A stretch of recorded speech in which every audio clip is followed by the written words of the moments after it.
ఇక్కడికి విచ్చేసినటువంటి మీడియా మిత్రులందరికీ నా నమస్కారాలు. నిన్నటి దినాన కొంతమంది వైసీపీ నాయకులు వైసీపీ కార్యాలయంలో ప్రెస్ మీట్ పెట్టి మాజీ ముఖ్యమంత్రి వర్యులు కాబోయే ముఖ్యమంత్రి నారా చంద్రబాబు నాయుడు గారి పైన, అలాగే మాజీ మంత్రి వర్యులు కాబోయే మంత్రి అమరన్న గారి పైన కొన్ని వ్యాఖ్యలు చేశారు.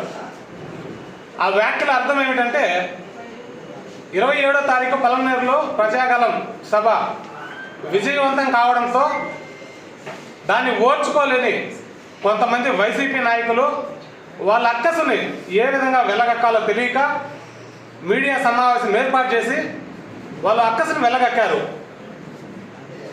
వాళ్ళు కొన్ని విషయాలు మాట్లాడినారు. ప్రజాగలం సభ అటర్ ఫ్లాప్ అయింది అని. అది సభ విజయవంతమైందా అటర్ ఫ్లాప్ అయిందా అని పలమనేరు నియోజకవర్గంలో ప్రజలందరికీ తెలుసు. అలాగే ప్రజాగలం సభని జోలు వీధిలో పెట్టామంటున్నారు, ప్రజల్ని ఇబ్బంది పెట్టేదానికి పెట్టామంటున్నారు. మరి గడిచిన వైసీపీ సమావేశాలన్నీ ఎంబీటీ రోడ్లో సరస్వతి కేఫ్ ముందర కావచ్చు, ఆర్టీసీ బస్టాండ్ నందు బస్సులన్నీ నిలిపేసి ఆర్టీసీ బస్టాండ్ నందు సమావేశాలు నిర్వహించారు. ఈ విషయం ప్రజలకు తెలియదా? ప్రజల్ని ఇబ్బంది పెడుతుంది ఎవరో తెలియదా? ప్రజలు ప్రయాణాలకు ఆటంకం కలిగించింది ఎవరో తెలియదా? మరి మీరు ఏ విధంగా ఏ అనుమతులు తీసుకొని ఎందుకోసము ఆర్టీసీ బస్టాండ్లో సమావేశాలు నిర్వహించారు? దీనికి మీ దగ్గర సమాధానం ఉందా అని మేము ఈ మీడియా ముఖంగా నిన్న ప్రశ్నించినటువంటి సోదరులందరినీ అడుగుతున్నాము. అలాగే వీళ్ళు కొన్ని విషయాలు చెప్పుకొచ్చారు. టిప్పర్ డ్రైవర్లకి, ఉపాధి కూలీలకి మేము ఎమ్మెల్యే టికెట్లు ఇచ్చామని. మీరు ఎమ్మెల్యే టికెట్లు మాత్రమే ఇచ్చారు. తెలుగుదేశం ప్రభుత్వంలో చంద్రబాబు నాయుడు గారి ఆధ్వర్యంలో లోకసభ స్పీకర్గా అధ్యక్ష అనే అవకాశం కల్పించింది నారా చంద్రబాబు నాయుడు గారు. అలాగే ఉమ్మడి ఆంధ్రప్రదేశ్లో శాసనసభ అసెంబ్లీ స్పీకర్గా అవకాశం కల్పించింది చంద్రబాబు నాయుడు గారు. మరి ఈ విషయాన్ని మీకు గుర్తుకు లేదా? గుర్తు లేకపోతే గుర్తు తెచ్చుకోండి అనేసి సమావేశంలో తెలియజేస్తున్నాము. అలాగే మేము ఒక ఇసుక పాలసీ తీసుకొచ్చాము. ఇసుక విధానాల పైన మాట్లాడినారు. మేము ఒక ఇసుక పాలసీ తీసుకొచ్చాము. ఆ ఇసుక పాలసీ ప్రకారము ప్రజలకి అందుబాటులో ఇసుకుంచామంటున్నారు. ఇసుక పాలసీ అంటే ఏ విధంగానంటే తెలుగుదేశం ప్రభుత్వంలో 1000 రూపాయల ఇసుకని వైసీపీ ప్రభుత్వంలో 3000 చేయడమే ఇసుక పాలసీ అమలైంది. అదే వీళ్ళు చేసిన పాలసీ. అదేవిధంగా పత్తికొండ దగ్గర పొగలంతా ఇసుక డంపు యాడ్ చేయడము, నైట్ కర్ణాటకకి తరలించడము, ఇదొక ఇసుక పాలసీ. ఈ విషయాన్ని ప్రజలు గుర్తించలేదని మీరు అనుకుంటున్నారా? ఈ విషయము నియోజకవర్గంలో ప్రజలకు తెలియదు అనుకుంటున్నారా? మనం ఎంతసేపు అసత్యములు మాట్లాడితే ప్రజలు విశ్వసిస్తారు, ప్రజలు నమ్ముతారని ఎలా అనుకుంటున్నారని ఈ సభ సందర్భంగా తెలియజేస్తున్నాను. అలాగే ఈ టిప్పర్ డ్రైవర్ని కానీ ఉపాధి కూలీలు కానీ ఎక్కడ కానీ చంద్రబాబు నాయుడు కించపరిచే విధంగా మాట్లాడలేదు. కించపరిచే ఉద్దేశం ఆయనకి లేదు. ఇక్కడ దళితులకి సముచిత స్థానం కల్పించి వారిని ఒక మంచి హోదాలో నిలబెట్టిన ఇదేమైనా ఉంది అంటే అది చంద్రబాబు నాయుడికి మాత్రమే దక్కుతుంది. అలాగే ఈ చంద్రబాబు నాయుడికి వస్తున్న అపూర్వ స్పందన చూసి ఈ వైసీపీ నాయకులు ఓర్చుకోలేక తట్టుకోలేక వాళ్ళు మతి భ్రమించి ఏదేదో మాట్లాడుతున్నారు. ఇవన్నీ మానుకుంటే మంచిదని ఈ సందర్భంగా తెలియజేస్తున్నాము. మనకు పలమనేరులో ఒక శివాలయం ఉంది. ఆ శివాలయంలోకి వెళ్ళిన తర్వాత మనము ఎక్కడైనా మనం ప్రమాణం చేస్తాం, సత్య ప్రమాణాలే చేయాలి. కానీ అక్కడికి వెళ్ళిన నాయకులు అసత్య ప్రమాణాలు చేస్తున్నారు. దానికి నిదర్శనమే నిన్న జనార్దన్ నాయుడు గారు పెట్టిన ప్రెస్ మీట్. క్లియర్ కట్గా ప్రతిదీ ప్రజలకి, మీడియాకి కళ్ళకి కనిపించే విధంగా ప్రతిదీ ఆయన మీకు వివరణించారు. దానిపైన జనార్దన్ నాయుడు గారు చెబుతుంది ప్రతిదీ అబద్ధము. ఇక్కడ స్థానిక ఎమ్మెల్యే కేజీఎఫ్ కోర్టుకి హాజరవడం అనేది అబద్ధము అని దీనిపైన ప్రమాణం చేయడానికి ఈ వైసీపీ నాయకులు కావచ్చు, ఈ వైసీపీ మీడియా ముందర వచ్చి మాట్లాడుతున్న వైసీపీ కార్యకర్తలు కావచ్చు, నాయకులు కావచ్చు, దీనికి మీరు సిద్ధంగా ఉన్నారా? సిద్ధంగా ఉంటే జనార్దన్ నాయుడు మొత్తము మా పైన అవాస్తవాలు చెప్తున్నాడు, మొత్తం అవాస్తవాలే ఆయన చెప్పింది అదే శివాలయంలో మీరు ప్రమాణం చేయగలరా అని ఈ సూటిగా ప్రశ్నిస్తున్నా. ఇంక మీదటైన అమర్నాథ్ రెడ్డి గారిని అలాగే చంద్రబాబు నాయుడు గారిని విమర్శించడం మాని ఊర్లలోకి వెళ్ళి ఎలక్షన్లు దగ్గరకు వచ్చేసాయి, ఏదో 4 ఓట్లు అడుక్కోవడము నేర్చుకోవాలని ఈ వైసీపీ నాయకులకి మేము తెలియజేస్తూ ఇంతటితో ఈ అవకాశం ఇచ్చిన నాకు అందరికీ నమస్కారం. నిన్నటి రోజు 3 వ్యక్తులు ప్రెస్ మీట్ ఇవ్వడం జరిగింది. దాంట్లో 2 వ్యక్తుల మటుకు మనకి తెలిసిన వాళ్ళే తిరుగుతూ ఉంటారు. ఇంకొక ఆయన కొత్తగా డైమండ్ రాజా అనేసి ఒక ఆయన వచ్చినాడు. ఆయన ఎప్పుడు మనకి కనపడడం లేదు. దానికి తోడు ఆయన పేరు కూడా నిన్నటి రోజే చెప్పినాడు. అదేదో గిత్తసీన అంటాం మేము, ఆయన కత్తిసీన అంట. ఆయన పేరు కత్తిసీన అంట. మనకి తెలియదు. ఆయన వచ్చి చంద్రబాబు నాయుడిని, అమరన్న గారిని దొంగ దొంగ దొంగ అంటారు. దొంగే వచ్చి దొంగ దొంగ అన్నట్లుంది. దొంగే వచ్చి దొంగనే దొంగ దొంగ అనుకున్నట్లుంది. దొంగ ఎవరు చూడండి.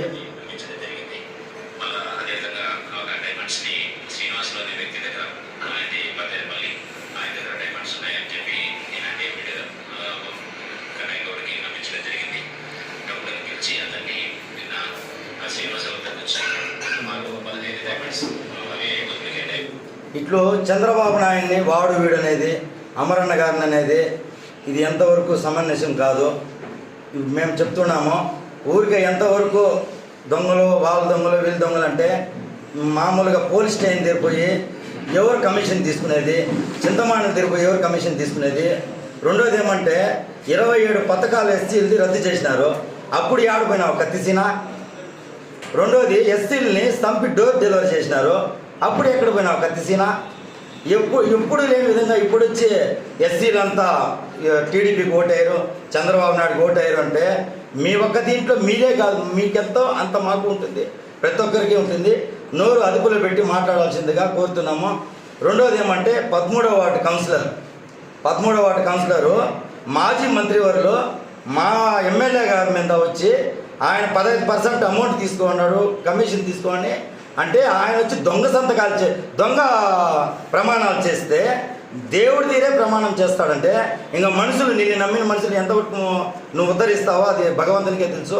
నిన్నే మొత్తం మీడియాలో అంతా వచ్చేసింది, న్యూసుల్లో వచ్చేసింది, ప్రూఫ్లతో సత్యం వచ్చింది. రెండవది ఖబర్దార్ అంట. ఇంకోసారి కానీ మా ఎమ్మెల్యే గారిని కానీ ఏదైనా కించపరిచి మాట్లాడితే ఖబర్దార్ ఇంకోసారి ఊరుకోమంటాను. నీ ప్రూఫ్లు కూడా ఓపెన్ అంత ఉన్నాయి మా దగ్గర. నీ ప్రూఫ్ ఎస్టీ నాగరాజు నీ ప్రూఫ్లు కూడా ఓపెన్ అంత ఉన్నాయి. నువ్వు కూడా నోరు అదుపులో పెట్టుకో. మా ఎమ్మెల్యే గారు అని ఎంతసేపు మాట్లాడతావు. మా అమర్నాథ్ రెడ్డి గారి గురించి కూడా ఏదైనా మాట్లాడితే మేము కూడా ఊరుకోము. ఇంకోసారి కానీ ఇదే మాది రిపీట్ అవుతే ఖబర్దార్గా డబుల్ ఖబర్దార్ చెప్తాను. ఇదే లాస్ట్ అండ్ ఫైనల్ వార్నింగ్. అందరికీ నమస్కారం.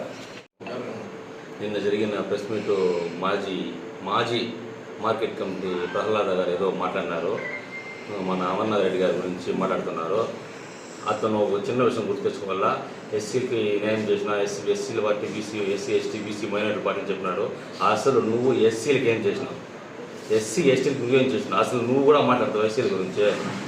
ఏ రోజు నువ్వు ఎస్సీలతో తిరిగినావు? ఏ రోజు ఎస్సీల కోసం తిన్నావు? ఏ రోజు నువ్వు తిరిగినావు?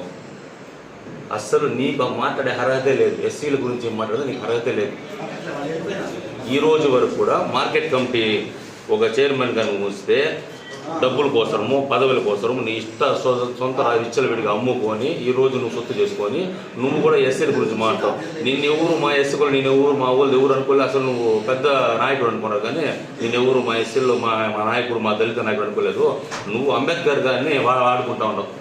ఇట్లా పోతే అంబేద్కర్, అట్లా పోతే వాడుకుంటాను. ఆయన పేరు దయచేసి తీయద్దు. నీకు ఏదైనా ఉంటే లోకల్లో రా, ఏదైనా ఉంటే చూసుకున్నాం.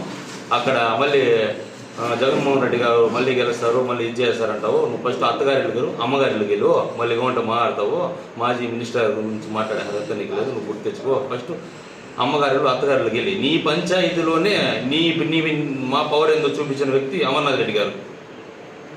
అర్థమైందా? దాని గురించి మాట్లాడు. ఏదైనా ఉంటే అభివృద్ధి గురించి మాట్లాడు. ఇది చేస్తాము. సిద్ధం అంటున్నారు. సిద్ధం కాదు, గుద్దం అంటున్నారు. వెనకాలంతా చూసుకోనరా. దీని గురించి మాట్లాడు, అర్థం చేసుకో. ఏ వ్యక్తి అయినా తన మిది మాట్లాడితే ఉంటాయి. సోషల్ మీడియాలో ఎట్లా అట్లే మాట్లాడు, అసభ్యంగా మాట్లాడు. నీ స్థాయి చూసుకో. నీ స్థాయికి నేనే చాలు, అమ్మానికి అవసరం లేదు. ఏదైనా ఉంటే చూసుకుందాము. అంతేగాని అభివృద్ధి చేసినాము, ఇది చేసినాము, అది చేసినాము. నీ వల్ల ఏ మాలోనికి అభివృద్ధి అనేది చేయలే, ఇంకా నష్టమే జరిగింది.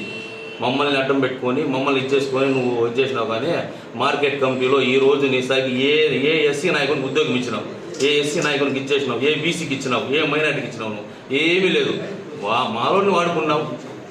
నేను దళితుని అనుకున్నావు. నీ చైన్లు నీ కడుములు ఇంతకుముందు ఏడపోయినాయి. ఇదే వెనకాల చినిగిపోయింది, మర్చిపోయినావు కాలరా. అవన్నీ ఫస్ట్ నీ స్థాయి తెలుసుకో. నీకు ఈరోజు ఇంత స్థాయిలో గుర్తుపెట్టుకొని బతికేది తెలుసుకో. నీ కత్తిని చూసుకో. కొత్తగా ఏదో జేసీబీ తీసినావో టిప్పరు దానికి వేసుకొని సంపాదించుకో. మళ్ళీ లేదా నెక్స్ట్ చూస్తాము. అంతేగాని ఊరికే అమరన్న గురించి దీని గురించి క్యారెక్టర్ గురించి మాట్లాడుతూ ఒకప్పుడు నువ్వు ఆయన దగ్గర వర్క్ చేసినావు, ఆయన క్యారెక్టర్ ఏమో నీకు తెలుసు. ఈరోజు నీకు వాళ్ళు వీళ్ళు చెప్పే ఉంటారేమో. దాన్ని బట్టి అర్థం చేసుకొని నువ్వు ఎంత స్థాయి అంతే ఉంది. ఎవరు రారు. రేపు ఒక రోజు నీకేమైతే ఎవరు రారు. మళ్ళీ ఎస్సీలే వచ్చేది, నీకెవరు రారు. అది గుర్తుపెట్టుకొని మన స్థాయి ఎంతో అంతే మాట్లాడు. ఈరోజు నీకు పదవి ఇచ్చినారు, పదవి తీసినప్పుడు పైకి లేని, పదవి లేనప్పుడు కింద కరిగి కాదు. నువ్వు ఎట్లా ఉండవు అట్లే ఉండు. నీకు అట్లే ఉంటుంది గౌరవం. ఆ గౌరవం అట్లే పెట్టుకో. అమరన్న గారు పర్సంటేజు ఆయన పెట్టడం లేదు, ఆయన తీసుకోవడానికి అవసరం ఆయన, అది నీకు తెలుసు. మామూలుగా నువ్వు ఏదో చెప్పేయాలని చెప్పేస్తా ఉన్నావు. అర్థం చేసుకో. మనకి మన స్థాయికి మన గౌరవానికి మనకి ఎట్లా ఉండాలి అట్లే ఉండాలా. ఎక్కువ మాట్లాడకూడదు. జగన్మోహన్ రెడ్డి గారి పథకాలు వస్తామంటే వేస్తారు ప్రజలు. చంద్రబాబు నాయుడు గారు ఈరోజు నిన్న జరిగిన సభలో తెలుస్తుంది. అదేమో సాంగ్ ముందు పచ్చకామాలు వచ్చి మా లోపం అంతా పచ్చగానే ఉంటుంది, నీకు అట్లా కనపడుతూ ఉంటుంది, మొత్తం అట్లా కనిపిస్తూ ఉంటుంది. దగ్గరలో చూస్తావు 2024 ఎలక్షన్లో నువ్వు చూస్తావు, అప్పుడు చెప్తావు, చూస్తాము. అంతవరకు ఈ 40 రోజులు ప్రజలకు పోదాం. నువ్వు ప్రజల వద్దకు పో. కళ్ళు పళ్ళకు ఫస్ట్ ఆ 2 వార్డులు టీడీపీ అయిపోయింది, అదే సర్పంచ్లో వాళ్ళని చెయ్యి. ఇంకా ఉన్నాయి. ఈ 40 రోజుల తర్వాత మళ్ళీ చూద్దాం ఎలక్షన్ ఎవరు గెలుస్తారో, ఎవరు పథకాలు పనిచేసినాయో, ఎవరు అభివృద్ధి పనిచేసిందో, ఎవరు పాలన ఎట్లుందో మళ్ళీ తెలుస్తుంది. ఆగే అవకాశం ఇచ్చిన మీడియా మిత్రులందరూ నమస్కారం. మీడియా సోదరులకి అందరికీ నమస్కారం. అన్న, నేను ఒకటి చెప్తాను. ఈ ఎమ్మెల్యేలు, ఈ ఎంపీలు వీళ్ళు మాట్లాడతారు. వీళ్ళు మామూలుగా ఎస్సీల గురించి మాట్లాడుతున్నారు. వీళ్ళు ఎస్సీలు అయినారు. మాకు ఎంపీ ఎస్సీ, ఎమ్మెల్యే ఉన్నారు. ఇంకా కొంతమంది ఈ నాయకులు కొంచెం ఎస్సీల నాయకులు ఉన్నారు మా వాళ్ళు. వీళ్ళు ఎందుకు నాయకులు అయినారు నాకైతే అర్థం కాలేదు. కనీసము వీళ్ళు అనుకుంటా ఉండేది మేము ఆ పథకాలు ఇస్తాం, ఈ పథకాలు ఇస్తాం, అమ్మ కూడా ఇస్తాం, అవి ఇస్తాం అంటారు. చంద్రబాబు నాయుడు ఇచ్చిన పథకాలు ఒకసారి నేను లెక్క చెప్తూ చూస్తాం. అవి ఎక్కువ ఇవి ఎక్కువ. కనీసము 27 పథకాలు పెరిగేస్తే దళిత నాయకుడని అడిగినాడా? వీళ్ళని ఒక ఎమ్మెల్యే ఉన్నాడు. వీళ్ళు నాయకులంతా ఉన్నారు. ఏం ఎమ్మెల్యే గారు ఈ మాదిరి మన పథకాలు పెరిగేసినారే మీరు చెప్పండి అని చెప్పి ఒకసారి నేను చెప్పినారా? వీళ్ళు ఎవరైనా సరే ఎస్సీ నాయకులు చాలా మంది ఉన్నారు. చాలా మంది ఎస్సీ నాయకులు పెద్ద పదవులు ఇచ్చినారు, పెద్ద ఇచ్చినారు. ఏ రోజున ఎప్పుడైనా చెప్పినారా? ఒకటో చెప్పలేదే. వీళ్ళు ఎందుకు మా ఎస్సీలు అది ఇది అంటారు నాకైతే అర్థం కాలేదు. కనీసం ఎస్సీలు ఇంతవరకు రైతు కావడం కారణం తెలుగుదేశం గవర్నమెంటే. ఆ రోజు చంద్రబాబు నాయుడు ఎన్టీఆర్ ఒక సీఎంఎల్ బాయిని ఇస్తే ఆ రోజు బావులు ఇచ్చినంత వరకు ఇప్పుడు రైతులైనారు ఎస్సీలు. ఇంతవరకు వీళ్ళు ఏమైనా ఎస్సీలు చేయడం అనేది ఏమైనా ఉందా? ఈ నాయకులు చెప్పచ్చు కదా. ఇప్పుడు అదే మీరు ఏదైనా తప్పు చెప్తే నేను అడతా అన్నా ఈ మాదిరి ముందు నా పొరపాటు అని చెప్తా. ఆయన చెప్తారు. అదే వీళ్ళు చెప్తే ఏమైతే లేదా వీళ్ళకి అడతా ఉన్నా నేను. కనీసం వీళ్ళు మంత్రులు ఉన్నారు. ఒక మంత్రి వచ్చినారు ఏదో అన్న అడుగుతున్నాడు. అవన్న ఆ పార్టీలో ఈ పార్టీ మీద ఎమ్మెల్యే ఎంపీ ఆయన చెప్పొచ్చు కదా. పోయి ఏమని చెప్పొచ్చు? జగన్మోహన్ రెడ్డికి అయ్యా ట్రాక్టర్లు కనీసము దీంట్లో ముందు అన్న ట్రాక్టర్లు ఇస్తా ఉంటే తెలుగుదేశం గవర్నమెంట్లో ఆ రోజు ట్రాక్టర్లు ఇస్తే నాకు సీఎం మేడం చెప్పింది. ఏవో మేడం అయ్యా అందరూ ఏరే వాళ్ళ ట్రాక్టర్ దళితులు ఎవరైనా ఒకటి తీసుకోవడానికి మేడం మీరు ఇస్తే 2 లక్షలు వస్తుంది సబ్సిడీ. ఆ ఇండస్ట్రీ లేకపోతే 4 లక్షలు వస్తుంది సబ్సిడీ మాకు చెప్పాము. ఈ రోజు ఆ ట్రాక్టర్ సబ్సిడీని ఎత్తేసినాడు మీ జగన్మోహన్ రెడ్డి. అది ఎవరైనా చెప్పినారా మీరు నాయకులు? అవి చెప్పండి ఎవరన్నా. మీరు అవి ఇవి కాదు. ఏమిటి నీకు వైఎస్ఆర్ పార్టీలో ఏం డెవలప్మెంట్ అయిందంటే ఇసుక తోలుకుడేది మీ నాయకులు, ముందం కూడేది మీ నాయకులు. ఈ 2 డెవలప్ అయ్యేది. మీరు ఏం డెవలప్మెంట్ కాలేదు. కాబట్టి ఏమిటంటే ఎస్సీలకి ఏమిటంటే కరెక్ట్గా ఎస్సీలకు మీరు చెప్పండి. మీరు నాయకులు పలాని పథకాలు పెంచేసినారు, పలాని వేయలేదు అని చెప్పి అవి చెప్పండి. అంతేకాని మీరు వేరే ఏం చెప్పొద్దండి దయచేసి నేను తెలియజేసుకుంటా ఉన్నా. చెప్తారే కనీసం దళితులు ఎమ్మెల్యేగా ఉంటే వాళ్ళు కూడా మార్చేయండి ఘనత జగన్మోహన్ రెడ్డి కాదా? అదన్నా అర్థం చేసుకునేది వీళ్ళు ఈ పక్కనే వాళ్ళు. మీరు అది చేయండి ఫస్ట్ సమయం. మీరు ఏం చెప్తాండి ఈ నాయకులంతా పోయి మీ నాయకులు చెప్పండి. ఏమన్నా ఇది చేసినారు మమ్మల్ని చేస్తున్నారు మీరు చెప్పాలి కానీ అది చెప్పేసి వదిలేసి ఏందేందో పనికిరానివంతా చెప్పి కరెక్ట్ కాదు. ప్రజలందరూ చూస్తున్నారు. మా దళితులు కూడా అసలైన దళితులు అయితే అర్థం చేసి ఎవరు ఏం చేసినారు ఇప్పటికే 50% మారిపోయినారు. ఇంతకుముందు ఎవరు తెలుగుదేశం ఓటేసే వాళ్ళు పెద్దగా లేరు. ఇప్పుడు వద్దురా స్వామి ఈ చేయడం అంతా సాధం చెప్పేసి మొత్తం ఒకరు వస్తా ఉన్నారు. దాని గురించి అర్థం చేసుకొని కొంచెం మానంగా ఉండేది మాట నేర్చుకోండి అని చెప్పి నేను సెలవు తీసుకుంటా ఉన్నాను.